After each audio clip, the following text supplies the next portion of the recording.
Well, hello, Lighthouse. So here we are at the end of Second Corinthians. We've made it through another one of the Pauline epistles, and we'll jump into Galatians tomorrow. Let's just keep going.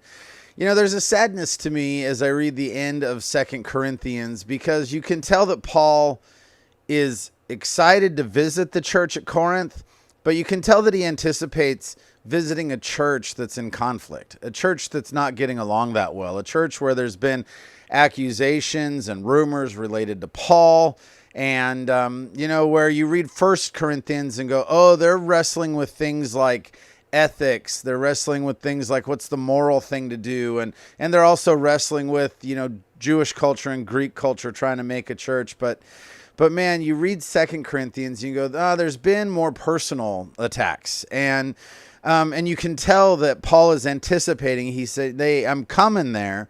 And when I come, could you guys please have this worked out in an orderly way? He's willing to help. He's willing to be part of the solution. He's willing to adjudicate whatever, exercise his authority as an apostle to help people work through things. But just read this at the beginning. It says, "This is the third time I'm coming to you.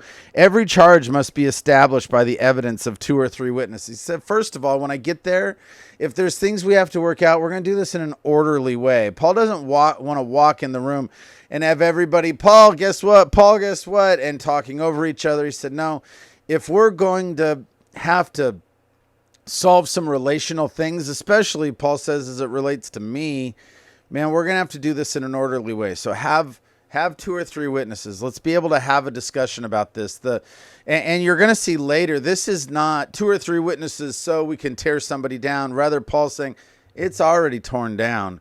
What we're trying to do is build it back up, build the church back up, build relationships back up, have some unity in the church. In verse 5, he says, look, after he gives instructions about that, verse 5, he says, "Examine yourselves to see whether you are in the faith. Test yourself, or do you not realize this about yourself, that Jesus Christ is in you, unless indeed you fail to meet the test." So in the middle of a culture that was largely pointing fingers at each other and pointing fingers at Paul says, here's what you should spend your time doing. Examine yourself. Man, that's such important advice, is it? That it is always easy to look across the aisle, look across the pew, look across the town and go, those people aren't being good Christians.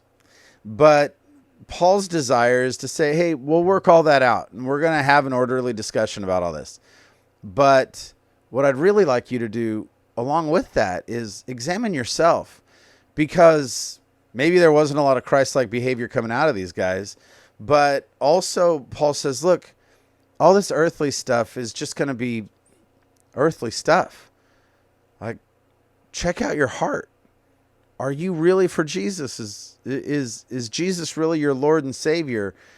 And remember what John says: if you hate your brother, you don't love Jesus. So examine your heart. What a high call. I'll be doing that today. This is a good reminder from Paul that it's easy to say what's wrong everywhere else. It's much harder to look at your own heart and say, God, examine me.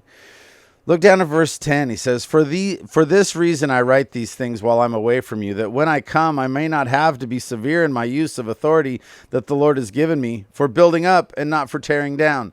Again, any idea of authority that has to do with tearing down, with maybe choosing a side and rejecting some, like Paul is not hoping to put people in their place. Paul is hoping for reconciliation. Paul is hoping that he is going to get to Corinth and he's going to be able to use his authority. And you think, man, he had some real authority in their lives. It was given to him by God, and then it was also earned through miracles, through teaching. When he talked, they should listen. And he says, man, my hope is to come and not have to use a bunch of severity in exercising my authority, but rather I'm hoping to come and use that authority to build up and not to tear down, so that we could be a happy church again. And I mean, just if that's the top, then that has to be every rung on the way down, right? Even normal people like me and you have to be about that same business and say, everything we do needs to be build up the church, not tear down the church. And so this is Paul's authority. Like I say, this is not a particularly healthy church that Paul's writing to, and he has a desire not to just figure out who the sinners are. Remember, he said, as it relates to the sinners, forgive them. Like, seek reconciliation. That's how he ends too. Look in verse 11. He says, finally, brothers. Interesting that there's no long list of names like frequently at the end of Paul's epistles. Paul doesn't spend a lot of time going, thank this person, tell this person I love them. Hey, guess who's with me? This person and this person.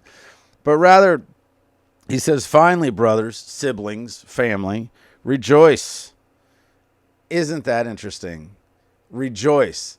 Man, in the middle of conflict, in the middle of difficulty, in the middle of sorrow, Paul's, I don't know if it's command, but Paul's, encouragement to the church is rejoice. Yeah, no matter what's going on, we have reason to rejoice. That's something to remember. Aim for restoration, Paul says. Hey, has somebody done something wrong? Aim for restoration. Make this the work you do. Make the work not building a case against each other, but make the work restoring one another. Man, that is a high call. That's not something we naturally do very well. Naturally, humans, we love to just feel superior and tear each other down. But Paul says, man, rejoice with each other. Aim for restoration. Comfort one another. That's your job. Comfort one another. Agree with one another. There's a billion things we're not going to agree on. But man, if we can agree on Jesus, we agree on plenty. Live in peace. And the God of love and peace will be with you. Man, what if that was like the mission statement for your day?